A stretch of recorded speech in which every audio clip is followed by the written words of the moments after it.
Welcome to Prepper Nation. I'm John, of course. Thank you very much for being here, shooting a thumbs up, hitting subscribe, all of that stuff. Also, Angela Sawyer, thank you very much for the mean bean this morning. I appreciate you supporting the channel. A couple of things here.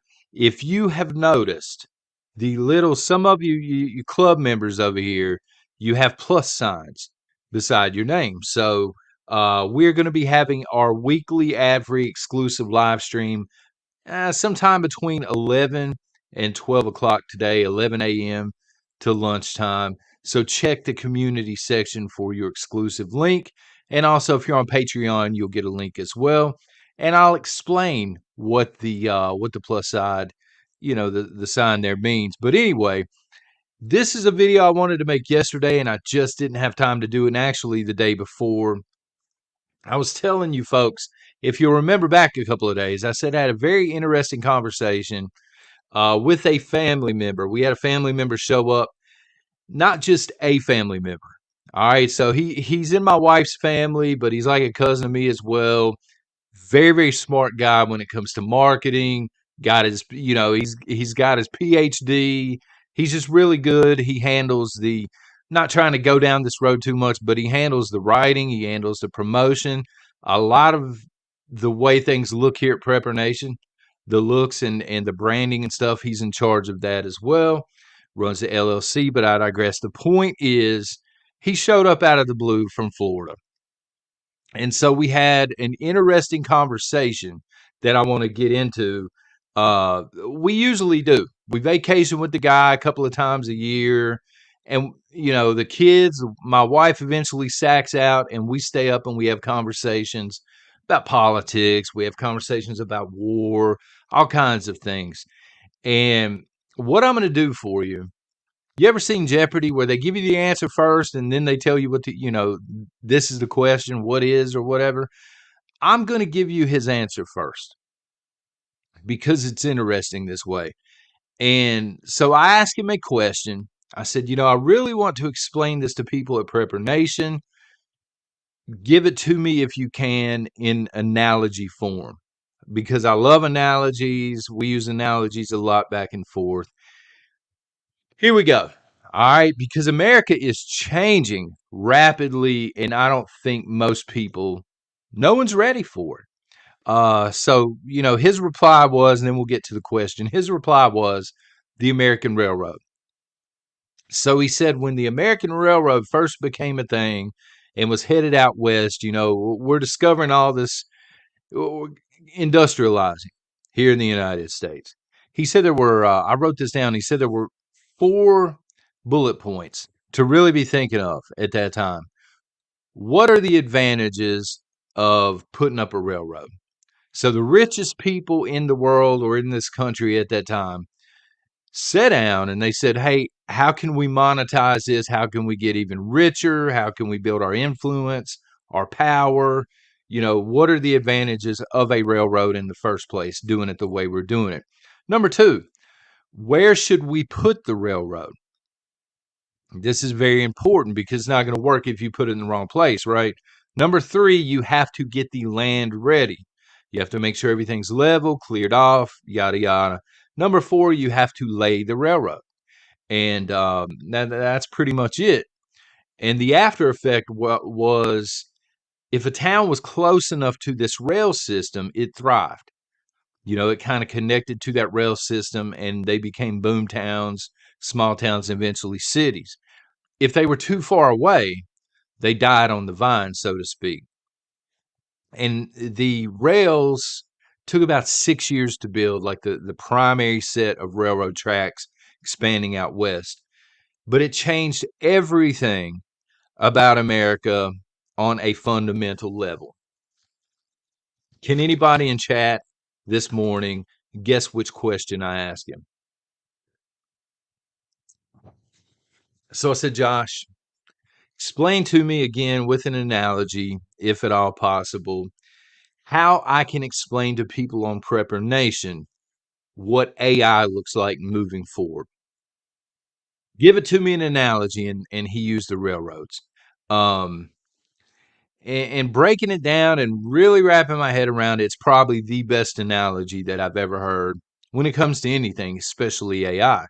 What are the advantages of AI? They've been at work on this probably since the 56K modem, right? So they went from 26 point something, I don't remember, 26.2, 26.8 to 56K for you dial up folks out there that are old like me.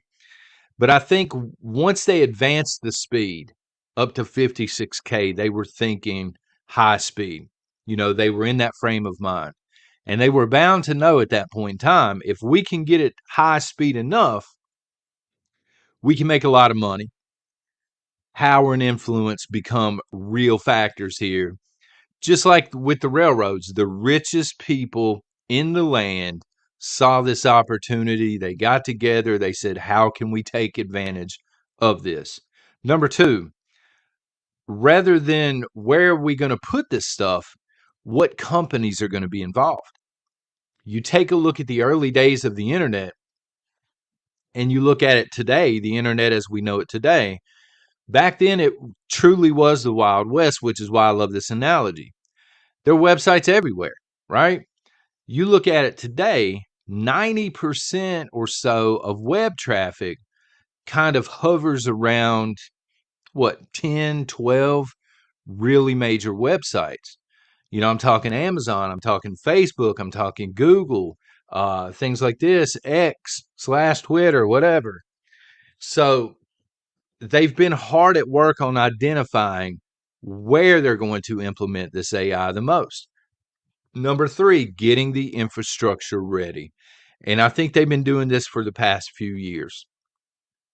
And as I sit here filming this for tomorrow morning, I think that they're laying the tracks.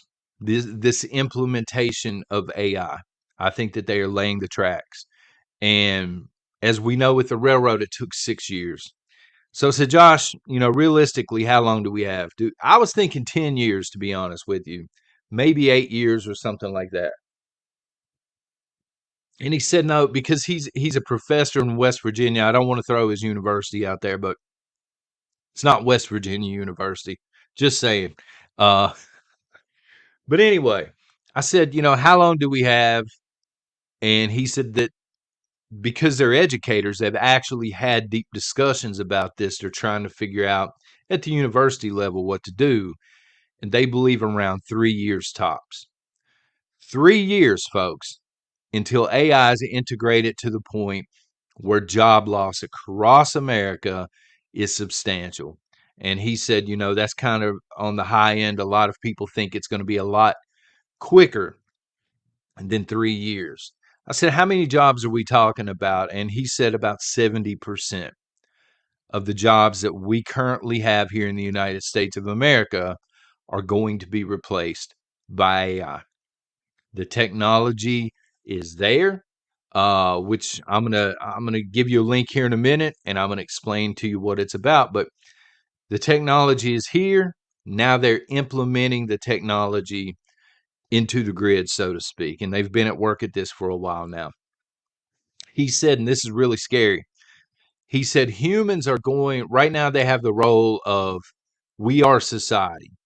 We're the ones going in, clocking in, doing the work, doing all of this stuff. He said, within 3 years or less, humans are going to become the caretakers to technology. Technology is going to be doing most of this work. Now, as I've said here before, your skilled trades like mechanic, plumbers, electricians, etc., probably going to need those for a while. There's certain things that AI is not going to be capable of doing, but a lot of jobs, cashiers, they're going to be gone. You know what I'm saying? AI driven trucks, they're going to be here very soon. Factories, going to be gone. All of this people striking, people getting unions involved, it's not going to matter in just a few years, I'm afraid. And our world is going to change forever because, again, we're going to become caretakers. Think about a huge factory that employs a lot of people right now. And there aren't too many of those in the United States. Most have outsourced, right? But the ones that we do have here in the United States, Now it's a matter of them taking AI, matching it up to the robotic technology that's already available, and that becomes the employee. And then you only need a few actual human employees walking around as caretakers. Okay. Um, all digital devices will track you at that point in time. I mean, they've been working on that for a while. They've been laying the groundwork, so to speak, and getting the land ready for this. Digital currency will be implemented. I think we all know this. I think the smarter people know this at least. Pushback and holdouts, there will be some, but just like with the railroads, it's not going to matter in the end. When you look at pushback from people and you look at the holdouts and the people that absolutely refuse and vow and swear they will never use AI, the same thing was said about the railroads. And again, there were a few and they went up into the hills and they lived in the hills till they died off, but it didn't change the course of the United States of America. It didn't stop the inevitable. And this, unfortunately, this AI is inevitable. I said, what do I need to focus on? What do other people need to focus on? He said, get physical media now. Within 3 years, that physical media outside of eBay is probably not going to be available anymore. And this can be anything. This can be Blu-rays, this can be DVDs, this can be CDs. I think records are here for a while, but a lot of your physical media, your books and things like this, within a few years, not going to be here. Go as analog as possible. I did write that down as well. Brace for impact. Just come to terms with the fact the world is getting ready to fundamentally change in the same way that it did with the railroads. And you don't have to like it, but you have to accept it because there's no getting out of it. If you condition yourself and you make yourself understand it's coming, it's still going to be a hard hit, especially for folks like me. I can't stand technology, but I've come to grips with the fact that it's coming. And I've come to terms with that. It is what it is. You can only barter in certain situations. He brought this up. So certain situations, you can use silver, you can use gold, you can use anything that has tangible value outside of a digital currency, but that's only going to work in certain places.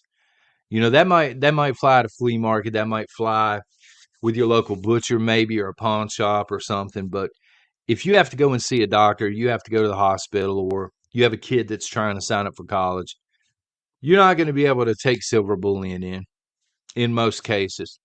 You're going to have to become a number within the system at some point. And I wonder how many people understand this. Are you willing to be left behind? Because in order to avoid what's coming, AI wise, and we're getting ready to get into something I think is really scary again, but in order to be not a part of that, you're going to have to be that person that during the railroad, craze went into the woods and lived by themselves. And there's some risks involved with that. Number one, I think being medical. And a lot of people say, yeah, I'm willing to do it. I'm willing to do it. Probably half of the chat, probably half of the replay crowd. I'm never joining AI. I'm never, whatever. Some of them may not, but I'll tell you this, 92% of Americans own a smartphone. So 92% of people have already accepted technology that hasn't been around, 20 years? They haven't held out that long. So I want to get into this real quick. And again, I will link this in the video description below. There's a company called Wead. It's one word, WEHEAD. I'll link straight to their YouTube channel. They've created a device. Y'all know what Chat GPT is. It's AI. It's an AI program. It's a learning program. They have created a product that syncs up with Chat GPT. And it's 5 pounds, sits on your desk, uses holograms, and creates a human face. You could probably, I'm guessing they're going to monetize it and you can download different human faces and things like this. But again, it goes on your desk. It shows emotion as it's talking and it recognizes emotion. All right. So this device has microphones, it has a front facing camera. They're always on. So let's just say I'm sitting here and I'm writing. This thing would be on my desk, which it's not going to be, but I'm saying in theory. And I'm just sitting here writing, and all of a sudden I'm doing this. This thing would activate and it would say, John, what's wrong? Are you stuck? Do you need help with something? This thing is constantly monitoring. If I walk across the room, this thing has the ability, it tracks movement. So this thing would actually turn like a human head and follow you around the room. I mean, again, sounds like something straight out of Skynet, but it's available now. You can actually get this thing now. Again, it's called Wead. I will link to it directly down below. The retail price, because I was hoping, I'm like, man, please let this be expensive, okay? And it is. It's $4,950 if you buy it up front. But you can also rent this thing for $199 a month. And so I think a lot of people, because you know how people get, especially here in the United States, they see new technology, they've got to have it. Folks, I'm sorry, but if somebody's willing to pay $1,000, $1,200, $1,500 for the newest iPhone, they are not going to have a problem renting this thing for $200 a month. And we're about to see America fundamentally change because this thing, again, is active 24/7, 365. If it's plugged in, there's no turning it off. There's no option to turn this thing off. It becomes a part of the family.